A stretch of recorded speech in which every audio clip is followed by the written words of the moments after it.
o tempo que a gente tem, trabalho, casa, cuidado, criança, cachorro, às vezes, é muito cansativo. Então, e a criança já não tem esse incentivo latente de querer sair, porque tá o videogame ali na mão, tá o celular ali na mão. Então, às vezes, junta uma coisa com a outra e acaba dificultando. O lado das mulheres terem conquistado o espaço no mercado de trabalho, isso é maravilhoso. Ter uma independência financeira e tudo mais. Mas também tem esse lado, porque, querendo ou não, aí a gente também entra na questão da escala de trabalho, né, tudo isso. Então, é uma questão muito, muito profunda, na minha opinião.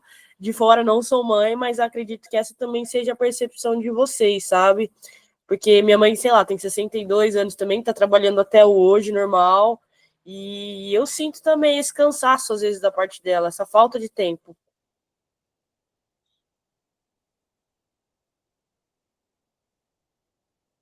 É o que a Aniele falou da dupla jornada, né? Do trabalho e da maternidade, tudo acaba pesando.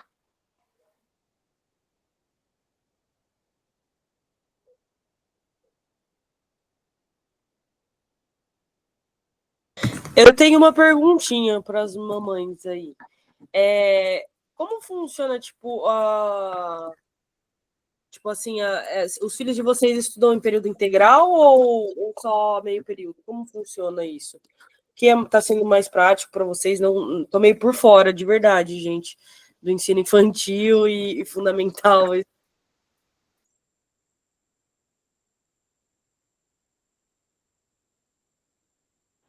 Os meus estudam em meio período, assim, eles já estão numa idade que não tem tanta atividade na escola deles em contraturno, mas foi uma opção minha também desde pequenos. Eles estão na escola desde um ano e pouquinho, mas sempre meio período. E no outro turno eu tento promover atividades mais físicas, atividades mais de promoção de desenvolvimento de lateralidade, conscientização corporal, artes. Eles não tiveram afinidade para música, bem que eu tentei, mas não fizeram. Então eu tento fazer esse balanço, né, entre as atividades da escola, de matéria, aquela coisa mais técnica, e as outras atividades mais artísticas e corporais, para fazer um balanço de tudo isso. Bem bacana. Adorei. Eu, como tenho trabalho, deixo o dia inteiro na escola e eu acho ótimo, porque no contraturno ele faz a tarefa e depois ele brinca. Brinca e sem tela. Então é a minha salvação.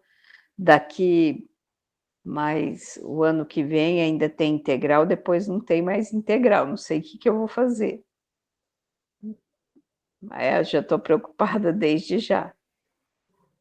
Porque eu não tenho toda essa disponibilidade de ficar levando ele na natação, ou aqui ou ali, por causa do trabalho, vai ficar mais complicado.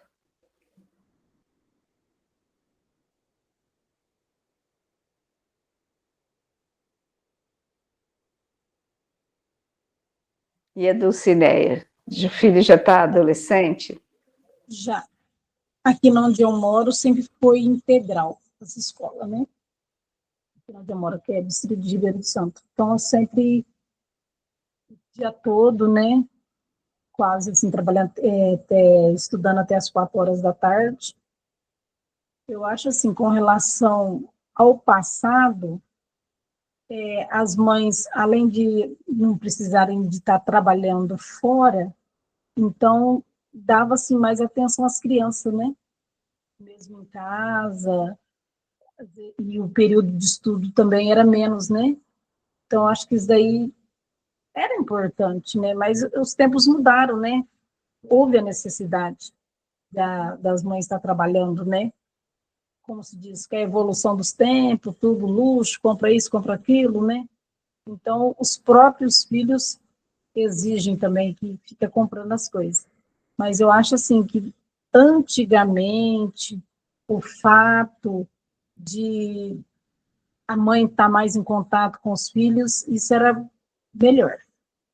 Estar mais em contato, mesmo para o crescimento deles, para o psicológico, tudo, né? Mas a gente tem que aceitar, né? A mudança dos tempos. Eu vejo assim que antigamente uma mãe tinha muitos filhos e todos ali eram criados, educados e tinham um futuro melhor do que hoje em dia, né? Então é complicado, viu? Então eu acho que é uma situação que deveria assim rever, né? Penso eu. Mas a evolução dos tempos está aí cada vez mais, né? A gente tem que se adequar e adaptar. Não sei o que vocês acham.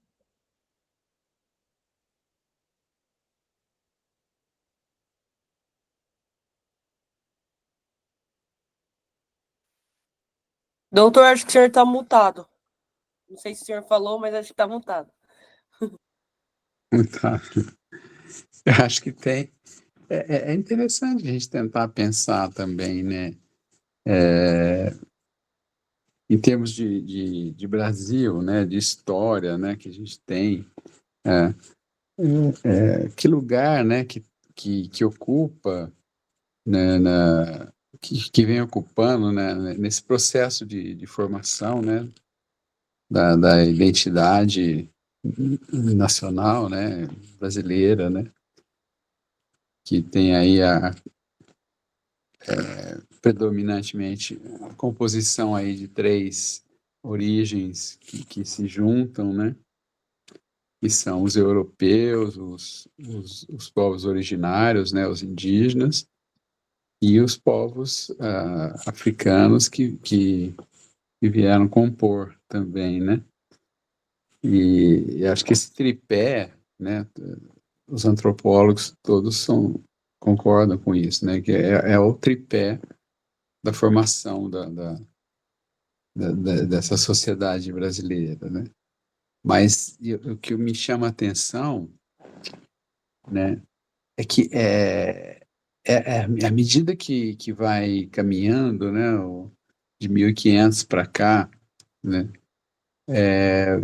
vai havendo esse contato, né, com essa nova civilização aí, né,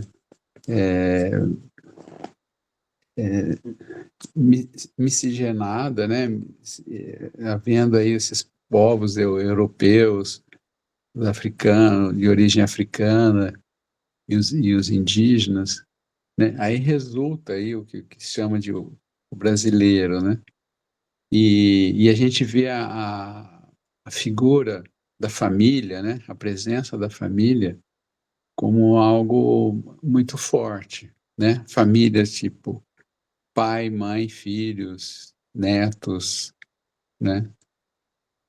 E em paralelo a isso tem as sociedades indígenas, né? Pelos estudos que eu tenho visto, né? Essa figura dessa família, né? Pai, mãe, filhos, e muito separados, né? Esse pai, essa mãe, esses filhos, eles estão aqui, a outra família, pai, mãe, filhos, né? Também estão ali, né? Mas tudo muito, muito separado, né? Uma família da outra, né? Eu acho que atualmente até mais, né? Mas essa configuração familiar, ela está desde o início, né? E quando você olha, né, do lado e vê a configuração na sociedade indígena, né, isso como é que eu vou dizer, não é estanque, né, não é essa família, essa que cuida dos filhos, o pai cuida dos filhos, a mãe cuida dos filhos, e, e essa prole é cuidada ali, né, e ela se vira, ela que se vire para cuidar de seus filhos, e se está acontecendo alguma coisa, é problema deles, né? Aí a outra família também, a outra também. Na sociedade indígena, o que a gente percebe é que um filho que nasce e é criado, ele não é criado por só que o pai, a mãe e os parentes próximos. Ele é criado pela aldeia, né? Ele não é um filho daqueles pais. É claro, ele sabe, todo mundo sabe, aquele é o pai, aquela é a mãe, mas a, o cuidar, né, é de todos. Ele é um filho da aldeia, né? E, e isso possibilitou, né, que, que a socialização fosse diferente, né? E a ajuda mútua é uma coisa que é natural, né? As pessoas fazem tudo em grupo, tudo agrupados, né? E convivendo ali com a natureza, né? Na maioria das vezes, né? Essas aldeias, as pessoas estão fazendo suas atividades todas em grupo, né? E tanto que você vê a palavra grupo, né? Ela, ela não existe assim, porque como assim? Vamos formar um grupo? É meio inconcebível, né? Para essas pessoas, tanto também nas aldeias originárias da Europa, antes da industrialização, né? Antes do Renascimento também, não existia a palavra grupo. Ela aparece no século XV, XIV, XV, por ali, né? Porque as pessoas viviam em aldeias também, e, e, a- e a- os filhos, né? Eles eram filhos da aldeia também, né? Então, quando começa a surgir a palavra grupo, vamos nos agrupar, né? Tem uma autora que estuda isso. Ela diz que a origem da palavra grupo na, na Europa, por exemplo, né?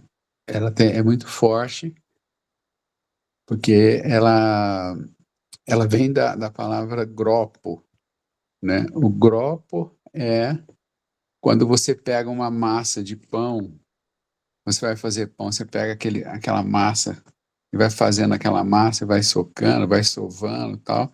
Aí você põe em cima da mesa, aí depois você vai tirando um pedaço, cada um tira um pedaço, né? E vai fazendo os pães, né? Então, o gropo é aquela massa grande que os italianos punham na mesa, né? E dali iam tirando os pequenos pedaços para formar os pães, né? É dali que eles passam a utilizar essa palavra grupo e aí passa para grupo para designar um agrupamento de pessoas. Mas tem um período em que isso aparece, né? Que é no século XV, por aí, que e isso coincide mais ou menos com o período da Revolução Industrial, em que as pessoas todas vão do campo para a cidade, né? E, e perdem o contato com a aldeia, perdem o contato com esses coletivos extremamente integrados, né? E a partir daí, as pessoas, né, esse grande êxodo rural, né, que as pessoas vão todas para as cidades, e aí surge a, as cidades tornam-se caóticas, né, com condições de vida terríveis, né, século XVI, XVII, né, 1600, né, essas grandes cidades que a gente conhece hoje, elas eram um caos, né? Paris era um caos, Londres era um caos, né? Era impossível tratar esgoto, ter água tratada, era uma coisa impossível, né? Quase de se viver, né? E as indústrias acontecendo, né? E as pessoas trabalhando 12, 14 horas por dia, crianças trabalhando, né? E então aquele povo, né, que veio das aldeias e que tinha uma vida organizada ali, né, e integrada ali até com a natureza, eles ficaram totalmente desterrados, né? E aí começa a haver um movimento, aí que surge o grupo, né? Que começa a haver um movimento coletivo das pessoas para tentarem fazer frente àquela situação em que elas estavam vivendo nas novas cidades, né? Então vocês veem que essa história ela já vem acontecendo lá, né? Desde esse período, e é um período em que o Brasil começa a existir, né? Claro, como